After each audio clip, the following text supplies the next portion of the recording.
Bonjour à tous, je suis ravie de vous retrouver dans une nouvelle vidéo blabla et j'avais très envie de commencer cette vidéo par vous partager une chaîne YouTube que j'aime vraiment énormément. Je n'arrête pas de regarder les vidéos de cette jeune femme en fait depuis que j'ai découverte et j'avais vraiment envie de vous en parler. Alors c'est pas du tout une chaîne qui va parler de conseils d'écrivain, absolument pas. C'est en fait la chaîne de Zoé Vidéo, donc je vous laisserai le lien de sa chaîne en barre d'infos pour que vous puissiez la retrouver beaucoup plus facilement. C'est en fait une chaîne que j'ai découverte sur la chaîne YouTube de Halo. Je vous ai déjà parlé de cette jeune femme qui donne des conseils d'écrivain, hein. Et en fait il se trouve que Zoé est belge, donc déjà ça c'est un très bon point. Elle a un accent belge, je trouve qu'il s'entend quand même assez fort. Mais bon, moi j'adore parce que voilà, forcément je suis belge, donc ça me rappelle mon pays. Et en fait Zoé fait des vidéos en rapport avec le Japon, puisqu'elle a vécu pendant plusieurs années au Japon. Elle parle très très bien japonais. Elle est mariée à un japonais et elle a même un enfant donc avec son mari. Là actuellement elle vit aux États-Unis, mais ses vidéos sont vraiment axées sur le Japon, sur son expérience là-bas. Elle fait aussi des vidéos micro-trottoir, je pense que ça s'appelle comme ça, où elle interroge des japonais et c'est vraiment excellent. Et en fait pourquoi j'aime autant cette chaîne? Et bien Zoé a un humour mais de dingue quoi, vraiment un humour... j'ai jamais rencontré en fait quelqu'un comme ça. Alors je pense qu'on aime ou on n'aime pas, hein.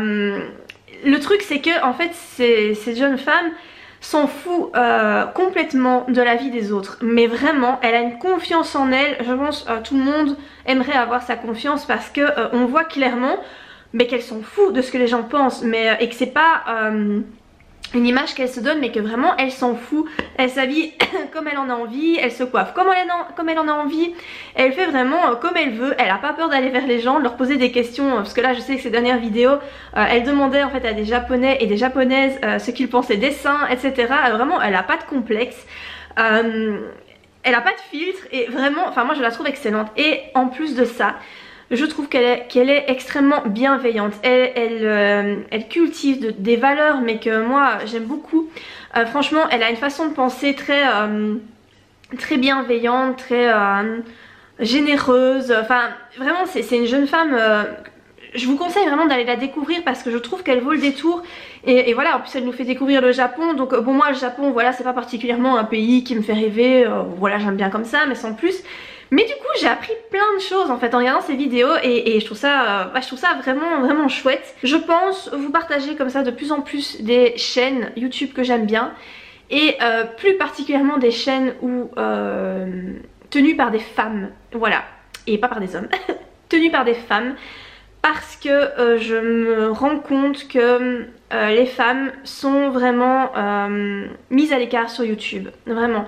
J'ai vu en fait une vidéo hier de Poisson Fécond. Bon là par contre c'est un homme, hein, je vous conseille aussi sa chaîne, hein, malgré tout, parce qu'il fait des vidéos vraiment excellentes. Lui je pense qu'il a 2 millions de vues, d'abonnés, donc il fait vraiment de très bonnes vidéos. Lui c'est plus des vidéos, comment dire, scientifiques, enfin je sais même pas si on peut dire que c'est scientifique, mais d'actualité. Mais enfin sa chaîne est vraiment très chouette aussi. Et en fait il a fait une vidéo sur les youtubeuses en fait qui sont... comment dire, malmené par YouTube, on va dire ça, je sais pas trop quel terme utiliser, mais voilà, pour dire qu'on est minoritaire, ou en tout cas peut-être pas minoritaire mais moins mis en avant que les youtubeurs, parce qu'il s'est rendu compte en regardant en fait les 100 premiers youtubeurs, youtubeuses, je crois que c'est juste en France, hein, mais je suis même plus sûre. Enfin toujours est-il qu'il n'y avait que 8 femmes dans ce top 100 et 92 hommes. Donc c'est triste quoi. C'est triste de voir ça parce que je pense qu'il y a énormément de femmes qui font des vidéos sur YouTube. Il y a peut-être plus d'hommes, mais je pense qu'on est quand même beaucoup de femmes.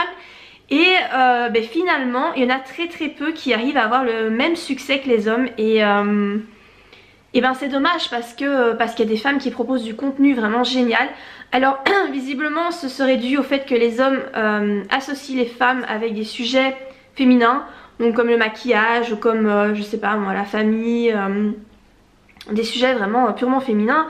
Or c'est pas du tout le cas. Je prends par exemple l'exemple de ma chaîne, c'est vrai que je vous parle parfois de sujets ayant trait à la famille, aux enfants, etc. Pour autant je pense qu'un homme, enfin un papa pourrait s'y intéresser aussi, hein. jusqu'à preuve du contraire, on est quand même deux à faire un enfant. Donc quand je vous parle de jouets etc pour les enfants, bah je vois pas pourquoi un homme ne pourrait pas s'y intéresser. Après voilà, je peux encore concevoir que de ce niveau là c'est plus les femmes qui aiment ça. Mais voilà, moi je dispense des conseils d'écrivains généraux, ce ne sont pas des conseils uniquement à destination des auteurs femmes. Pas du tout, d'ailleurs je sais qu'il y a quelques hommes qui me regardent parce que j'ai quelques commentaires. Mais quand je regarde dans mes statistiques YouTube, vous êtes 80% de femmes et 20% d'hommes seulement à regarder mes vidéos. Alors que ben voilà, je pense que les sujets que j'aborde, même au niveau du développement personnel, ils sont tout à fait destinés aux hommes aussi bien qu'aux femmes, quoi. Enfin il n'y a pas de différence. Et malgré tout, ben, vous êtes 80% de femmes à me regarder. Est-ce que c'est parce que je suis moi-même une femme? Moi je pense que c'est ça. Hein. Je pense que c'est parce que je suis moi-même une femme et que... je crois que les hommes préfèrent regarder des hommes en vidéo. Je ne sais pas. Je ne sais pas très bien comment on peut l'expliquer. Et je crois que les hommes s'attardent beaucoup plus aussi sur le physique d'une femme que forcément sur le physique d'un homme. Plus que sur le contenu en fait de la vidéo. C'est peut-être ça le problème. Je sais pas trop. Mais du coup, je trouve ça dommage que les femmes soient pénalisées sur YouTube parce que en fait bah, elles sont des femmes. Finalement je pense que c'est ça le problème, elles sont des femmes. Leur contenu a beau être aussi bon que le contenu qu'un homme pourrait faire ou parfois même meilleur, ben le fait qu'elle soit une femme ça leur porte préjudice. Et c'est triste quoi. C'est vraiment je trouve dommage. Donc du coup voilà pourquoi de temps en temps je vais vous partager une chaîne féminine que j'aime beaucoup. Et aujourd'hui ben voilà, c'est Zoé Vidéo. C'est vraiment une chaîne qui vaut le détour. Je l'adore, vraiment je l'adore. Dès qu'elle sort une vidéo ben je fonce la regarder, peu importe le thème en fait. Je la regarde d'office parce que j'aime trop. Cette fille est tellement de bonne humeur, elle a tellement d'énergie, enfin elle est géniale quoi. Voilà, elle est géniale, ses vidéos sont super, le montage est vraiment cool. Et puis c'est une fille qui se prend tellement pas la tête et ça fait tellement plaisir. On voit qu'elle se focalise pas sur son physique, sur le fait d'être bien maquillée, bien coiffée, bien tout ce que vous voulez en vidéo. Elle s'en fout et ça fait tellement du bien. Donc voilà par rapport à cette première partie de ma vidéo blabla hein, qui concernera les chaînes YouTube. Bonjour à tous, je suis ravie de vous retrouver pour cette deuxième partie de ma vidéo blabla. Alors je vais en fait répondre à quelques commentaires que j'ai reçus sur ma chaîne. Donc c'est des commentaires par rapport au métier d'écrivain, donc je me dis que ça va peut-être pouvoir vous intéresser. Alors ces commentaires viennent tous en fait de la même personne, c'est Mademoiselle Jojo, visiblement son pseudo. Et donc premier commentaire c'est, elle me dit donc sous ma vidéo envoyer son manuscrit aux maisons d'édition. Je dis en fait dans cette vidéo que en général les délais d'attente c'est 3 mois pour avoir une réponse quand vous en avez une. Et là elle me dit que c'est bizarre parce qu'elle est tombée sur une annonce d'une maison d'édition qui répond sous 15 jours et d'autres sous une semaine. Et elle me demande si c'est, enfin elle me dit bizarre ou pas. Alors moi j'ai envie de vous dire oui c'est bizarre et vous devez vous méfier parce que une maison d'édition digne de ce nom en général ne donne pas une réponse aussi rapidement parce que ils reçoivent tellement de manuscrits. Si ils doivent tous les étudier, les lire, les faire lire à leur comité de lecture etc et puis prendre une décision, ça peut pas se faire en une semaine voire en 2 semaines, c'est beaucoup plus long que ça. C'est pour ça que moi je vous dis en général c'est 3 mois, parfois ça peut être 2 mois, parfois c'est plus que 3 mois, parfois c'est 6 mois, tout va dépendre de l'importance de la maison d'édition. Quelqu'un qui va vous répondre après 1 semaine, 15 jours, là j'ai envie de vous dire méfiez-vous. Moi j'ai une fois reçu une réponse le lendemain. J'ai envoyé mon manuscrit, le lendemain j'ai eu un oui et voilà, en regardant un peu des commentaires sur cette maison d'édition, j'ai contacté en fait un auteur pour voir ce qu'il en pensait parce qu'il était publié chez eux et je me suis rendu compte qu'en fait le travail éditorial était complètement bâclé et que c'était pas terrible. Donc ça aussi je voulais vous dire, si vous voulez envoyer votre maison, votre manuscrit à différentes maisons d'édition et vous ne savez pas qu'en penser de ces maisons d'édition. La première étape, je pense, la première chose à faire, c'est déjà d'envoyer votre manuscrit. Voilà, vous vous dites la maison d'édition a l'air pas mal, vous envoyez votre manuscrit. Si par chance vous avez une réponse positive, à ce moment-là, arrangez-vous pour contacter un auteur qui est publié dans cette maison d'édition là et demandez-lui si vous pouvez lui poser quelques questions. Bon, en général les auteurs sont pas contraires hein, voilà, moi j'étais déjà arrivé plusieurs fois qu'on me contacte pour voir ce que je pensais d'une des maisons d'édition avec laquelle je travaille. C'est arrivé 2-3 fois, ouais, même même 4 fois peut-être, que quelqu'un me contacte. J'ai toujours répondu et j'ai toujours répondu très honnêtement en donnant ce qui allait bien et ce qui allait pas, parce qu'il y a des choses qui vont pas hein, dans les maisons d'édition, c'est comme ça. Tout n'est jamais tout blanc ou tout noir. Et en donnant voilà vraiment mon avis sur les maisons d'édition. Donc moi c'est ce que je vous suggère de faire, c'est que dans un premier temps vous envoyez votre manuscrit sans vous poser de questions plus que ça. Déjà espérer avoir un oui, c'est déjà bien. Si vous avez un oui, à ce moment là contactez un auteur et demandez-lui son avis sincère sur la maison d'édition. Quelles sont les choses qui vont bien, les choses qui vont peut-être moins bien, et ça vous permettra de prendre une décision. Voilà, mais ça ne sert à rien de commencer à poser des questions aux auteurs sans avoir encore eu de réponse positive. Vous allez faire perdre du temps aux auteurs et je vous avoue qu'on n'a pas que ça à faire. Sans savoir si en fait votre manuscrit va peut-être intéresser la maison d'édition. Si ça se trouve vous allez embêter des auteurs pour rien, parce qu'au final vous allez avoir un non. Donc ne mettez pas la charrue avant les bœufs, envoyez votre manuscrit, attendez la réponse. Si elle est positive, contactez un auteur pour connaître son avis, un ou plusieurs auteurs hein. Vous pouvez demander l'avis de plusieurs personnes. Je vous dis en général on a des personnes qui sont très abordables. Alors je sais pas pour tout ce qui est grosse maison d'édition si voilà vous avez une réponse positive, admettons de chez Milady ou chez je sais pas moi Hachette, HQN, toutes des grosses maisons d'édition. Ne commencez pas à contacter j'en sais rien, Virginie Grimaldi ou voilà des noms comme ça bien connus. Je ne suis pas sûre que vous allez avoir une réponse parce que je pense que ce sont des personnes qui croulent sous les demandes, sous les mails, etc. Mais pour tout ce qui est plus petite maison d'édition, en général voilà, on ne croule pas forcément sous les demandes, donc il y a moyen vraiment d'avoir une réponse sincère. Alors cette personne me demande encore, en fait, sous ma vidéo, comment protéger son manuscrit. Elle me dit: je pensais que c'était les éditeurs des maisons d'édition qui protégeaient notre manuscrit. Donc c'est pas très important de faire les démarches de protection de son manuscrit pour ses droits d'auteur. Donc c'est très important, c'est ça qu'elle me demande. Est-ce payant pour protéger son manuscrit? Alors je vous suggère de bien écouter ce que je dis dans cette vidéo. Parce que là de toute évidence la personne n'a pas bien saisi ce que je disais dans ma vidéo. Quand vous envoyez le fait de protéger son manuscrit, c'est quelque chose à faire avant de l'envoyer aux éditeurs. Ça permet, le fait de le protéger, ça permet d'éviter qu'on vous plagie ou d'éviter que la maison d'édition pique votre manuscrit et enfin voilà, s'octroie les droits sur votre manuscrit. Alors ça n'arrive, je pense, pas très souvent hein. Personnellement je n'ai jamais entendu qu'une maison d'édition faisait ça. Après tout arrive, donc j'imagine que c'est déjà arrivé. Mais clairement moi voilà, je vous avoue que je n'ai jamais protégé mon manuscrit alors que je l'ai envoyé à plein de maisons d'édition pour tous mes romans. Je l'ai jamais fait. Moi tout ce que je me contente de faire, c'est que je m'envoie régulièrement des copies de l'avancement de mon travail sur mon adresse mail Outlook. Comme ça j'ai la date en fait d'envoi et ça me permettra de prouver que effectivement le livre m'appartient, puisque ça fait très longtemps que je planche dessus. Une fois que votre manuscrit est publié, enfin vous signez un contrat avec une maison d'édition, c'est la maison d'édition qui se charge de tout. Et donc le fait de protéger votre manuscrit, c'est la maison d'édition qui s'en charge. Vous n'avez plus rien à faire. Dites-vous bien ça, une fois que vous êtes publié par une maison d'édition, vous n'avez plus rien à faire, à part toucher vos droits tous les 3 mois, 6 mois ou une fois par an. Ça dépend des maisons d'édition. C'est quelque chose qu'il faut bien vous mettre dans la tête. Être édité, publié dans une maison d'édition, ça vous enlève en fait tout ce qu'il y a autour comme problème qui pourrait survenir. Vous n'avez vraiment plus rien à faire. C'est la maison d'édition qui prend tout en charge, mais vraiment tout. Donc non, vous ne devez pas le protéger. Si vous avez envie de protéger votre manuscrit, c'est avant de l'envoyer aux maisons d'édition pour être sûr que personne ne va vous piquer votre histoire ou votre idée d'histoire. Mais voilà, sinon une fois que vous êtes publié, non, vous ne devez pas protéger votre livre, il est protégé automatiquement par la maison d'édition.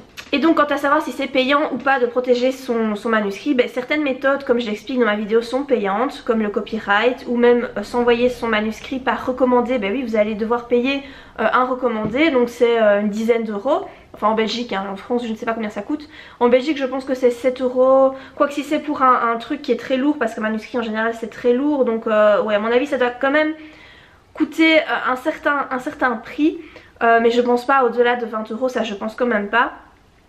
Et voilà, donc oui, ça vous coûtera un peu d'argent, c'est pas énorme mais ça vous coûtera un peu d'argent effectivement. Alors cette personne s'inquiète aussi parce qu'elle a très peur tomber sur une maison d'édition qui n'est pas honnête. Et c'est vrai que c'est toujours délicat, on se lance un peu dans le vide en fait quand on signe un contrat avec une maison d'édition. C'est pour ça que je vous renvoie donc au début de cette deuxième partie de vidéo, quand je vous dis qu'il faut interroger les auteurs qui sont publiés dans la maison d'édition que vous visez. Une fois que vous avez eu la réponse positive, c'est important pour vraiment savoir si effectivement il y a des problèmes ou pas dans cette maison d'édition, en espérant que l'auteur vous réponde de façon assez honnête. Je pense qu'en général c'est le cas. Mais voilà, c'est vraiment très important et c'est votre seule façon de savoir si effectivement la maison d'édition est honnête et voilà, et que vous pouvez vraiment lui faire confiance. Alors cette personne me pose également la question par rapport aux droits d'auteur. Dans sa question ça m'a fait sourire parce qu'elle me demande très naïvement la maison d'édition et la personne qui édite gagne la moitié que enfin la question n'est pas très française, mais je pense qu'en fait elle se demande si la maison d'édition gagne la moitié du prix du livre et l'auteur l'autre moitié. Ça m'a vraiment fait sourire parce que si c'était le cas, mon dieu, mais ça serait merveilleux. Sachez que c'est pas du tout le cas. J'avais fait une vidéo sur combien gagne un auteur où j'explique vraiment dans le détail, donc je vous invite à aller voir cette vidéo si vous avez vraiment envie de connaître combien est rétribué un auteur. Mais sachez qu'en général on gagne entre 6 à 12% du montant d'un livre hors TVA. Donc on ne gagne rien sur les taxes. Donc nos droits d'auteur sont toujours calculés sur le prix de vente sans les taxes. Donc alors sachez que 12% c'est beaucoup et ça n'arrive pas souvent que les auteurs gagnent 12%. En général c'est 6%, 6, 8%, voilà. Pour le numérique ça peut être un petit peu plus. Autant dire que c'est dérisoire. Si voilà, pour un livre vendu on va dire 5 €, 4,99 €, vous allez peut-être gagner 46 cents, un truc comme ça sur chaque vente. Donc c'est pour vous dire qu'effectivement vous êtes très loin de gagner la moitié du montant du livre. Et pour réussir à vivre du métier d'écrivain, il faut vraiment avoir écrit beaucoup de livres ou avoir écrit un best-seller qui est traduit dans plein de langues, adapté au cinéma et compagnie, ou en faire en plus des conférences, etc. Mais sachez que vivre vraiment de sa plume, c'est extrêmement compliqué, hein. Si vous voulez voilà, avoir un salaire décent tous les mois, rares sont ceux qui y arrivent, et en général les auteurs vivent en dessous du SMIC. Enfin je sais qu'en France voilà c'est le SMIC. Vraiment c'est très compliqué. Moi voilà, personnellement si vous vous posez la question, moi je ne vis pas du tout de mes livres, hein. C'est clairement pas ce que je gagne sur une année, ça me paye même pas un mois de salaire quoi. Loin de là, vraiment loin de là. Donc non, personnellement je suis bien obligée d'avoir un travail à côté. C'est pas possible de vivre de mes droits d'auteur, et c'est comme ça pour la plupart des écrivains.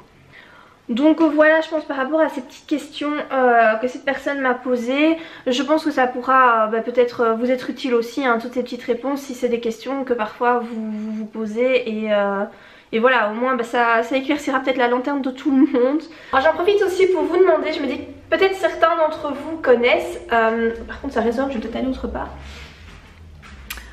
J'aimerais bien aller en fait pendant les vacances en juillet-août au parc d'attractions Efteling, donc c'est aux Pays-Bas. Donc de chez moi c'est pas trop loin, hein, c'est à 2 heures de route. Donc voilà, c'est plutôt sympa pour y aller avec les enfants, mais je n'y suis jamais allée. Donc j'aimerais bien, le but c'est de loger en fait sur place dans le parc. Il y a une espèce de village de vacances avec piscine, etc. Mais je ne connais personne qui est allé là-bas, et donc je me demandais si par hasard certains d'entre vous y êtes déjà allés. Voilà, ça m'intéresserait un peu de savoir qu'est-ce que vous en pensez, si vous avez aimé votre séjour, etc. Et si c'est adapté avec des petits enfants, puisque moi mes enfants ont 3 ans et 6 ans, et de ce que je vois ça a l'air quand même d'être plutôt sympa pour les petits. C'était ça ou Disney, mais quand je vois que pour aller à Disney 3 jours ça coûte un peu plus de 800 €, je crois que c'est 850, c'est le moins cher que j'ai trouvé. Avec ça il n'y a même pas encore la nourriture qui est payée, ni l'essence pour aller jusque là. Là par contre c'est à 3h30 de route de chez moi. Je suis un peu dégoûtée quoi. Je trouve que les prix sont vraiment exagérés, et je me dis que mon fils qui a 3 ans est un peu petit pour aller à Disney, et ça me fait un peu mal de payer aussi cher pour quelque chose qui en fait ne lui sera pas entièrement profitable et peut-être qu'il, enfin à mon avis il n'en gardera pas vraiment un souvenir. Donc voilà, je pensais à Efteling. N'hésitez pas à me dire en commentaire si vous y êtes allé et ce que vous en avez pensé, si effectivement vous trouvez que c'est assez magique pour des petits enfants. Moi c'est vraiment le but, c'est qu'ils soient émerveillés. Donc voilà, je me demandais, n'hésitez pas à me dire ce que vous en pensez, si vous connaissez. Alors pour le moment je voulais aussi vous parler de ma lecture parce que je lis toujours 2 livres en fait en même temps. Un livre sur le développement personnel et une histoire, voilà, un roman fictif. Et donc le livre que je suis en train de lire pour le moment sur le développement personnel, c'est Le pouvoir du moment présent. Et en fait je vous avoue que j'ai énormément de mal avec ce livre. Je bloque mais complètement sur cette lecture. Alors j'essaye d'avancer un petit peu tous les jours mais c'est vraiment fastidieux. Je sais pas combien de pages j'ai lu, je crois, je suis à la page 66. Je lis genre 3 pages à la fois et j'arrive pas à faire plus. Et encore... j'ai vraiment beaucoup de mal à me concentrer sur cette lecture. J'ai l'impression que je ne comprends rien en fait. Je ne sais pas comment exprimer ça. J'ai l'impression de ne pas du tout comprendre le message de l'auteur. Je sais pas, il parle de choses qui me semblent mais complètement étrangères. Je n'arrive pas à assimiler ce qu'il raconte dans son livre. J'essaye pourtant, hein, parce qu'il parle de l'ego, etc., de l'importance d'être dans le moment présent et pas d'être toujours dans le futur et dans le passé. Alors j'ai compris que ce qu'il veut dire c'est que en somme le passé, le futur n'existe pas puisque quand vous êtes dans le futur, enfin dans un événement qui va se dérouler dans 2 ans, imaginons, dans 2 ans, vous serez de nouveau à l'instant présent. Et dans le passé, ce qui s'est passé dans le passé, au moment où ça s'est passé, vous étiez dans l'instant présent. Je sais pas si vous voyez, je crois que je suis encore moins claire que lui dans son livre. Mais voilà, pour lui, le futur et le passé n'existent pas. Et voilà, il explique qu'il faut être dans le moment présent pour arrêter de souffrir. Pour quand voilà, on a une souffrance, qu'il faut essayer de se mettre... de regarder ça comme si on était extérieur à ça, à cette souffrance, et ça permettrait de ne plus souffrir. Je conçois que mes explications sont très vagues, hein, mais c'est parce qu'en fait je comprends rien. Je sais pas, le concept... Alors est-ce que c'est parce que psychologiquement ou comment dire, dans mon avancée spirituelle, je ne suis pas encore prête à lire ce genre de bouquin? Ou alors est-ce qu'il y a une autre raison, mais je sais pas laquelle, je ne sais pas, je ne comprends pas ce livre. Je ne comprends rien. Voilà, j'ai vu plein de commentaires positifs comme quoi c'était un livre qu'il fallait absolument lire, que ça faisait ouvrir les yeux, etc. Alors moi pour l'instant autant vous dire que j'ai ouvert les yeux sur rien du tout. Parce que je sais pas, je bloque, je ne comprends pas, je ne me sens pas concernée. Ça ne me parle absolument pas. Tout ce qui est dit là-dedans ne me parle pas. Donc je vais essayer de le lire jusqu'au bout, hein, parce que j'aimerais vraiment bien le lire jusqu'au bout, parce que ça a l'air d'être tellement un livre, enfin c'est un best-seller et tout. Eckhart Tolle, voilà, il est super connu, etc. Alors déjà, au début du livre, on vous dit que l'auteur en fait a eu une illumination un jour, voilà, il était très mal dans sa vie et il a expérimenté le fait de faire un tout avec l'univers. Mais ça je veux bien, ça je conçois, ça fait partie de mes croyances, etc. Et que donc en fait il est resté dans cet état d'illumination pendant je crois 2 ans où il dit qu'en fait il était continuellement heureux et il avait l'habitude de s'asseoir sur un banc et de contempler le monde et il faisait que ça de ses journées.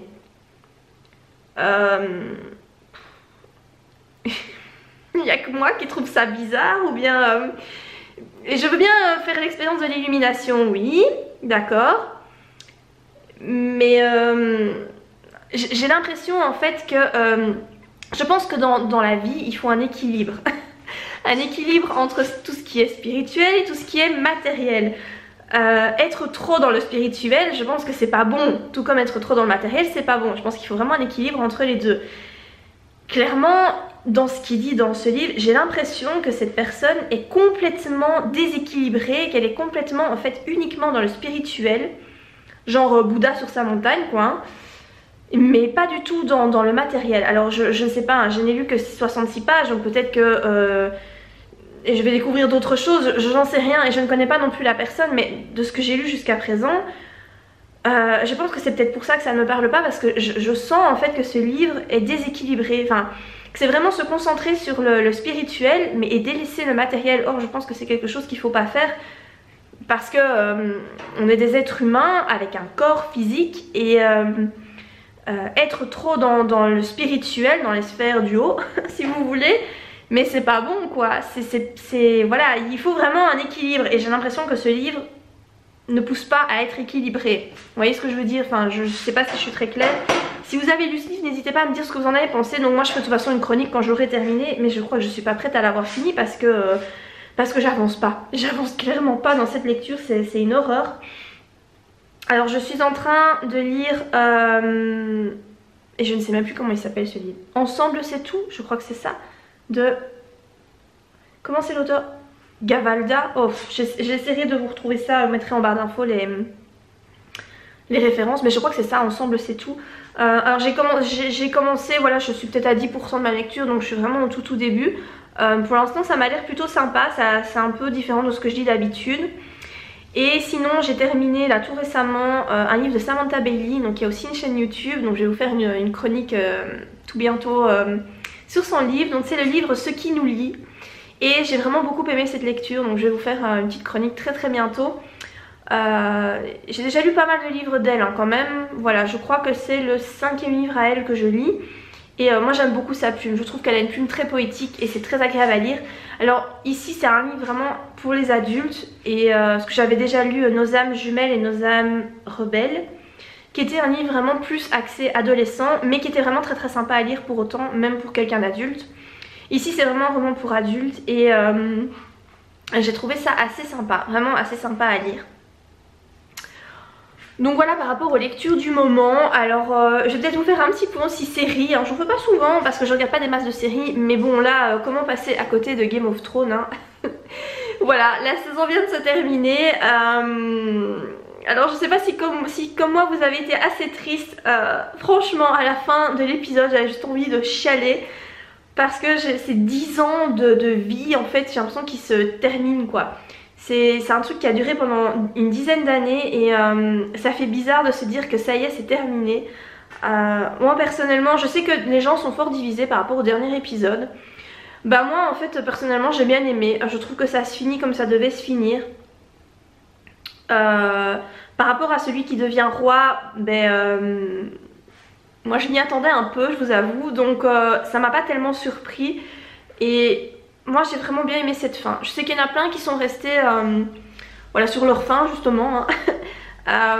Moi pas vraiment, voilà, je suis assez contente de cette fin, et pour moi ça reste quand même une série de fou, et je pense que c'est la série que je préfère de toutes les séries que j'ai pu voir.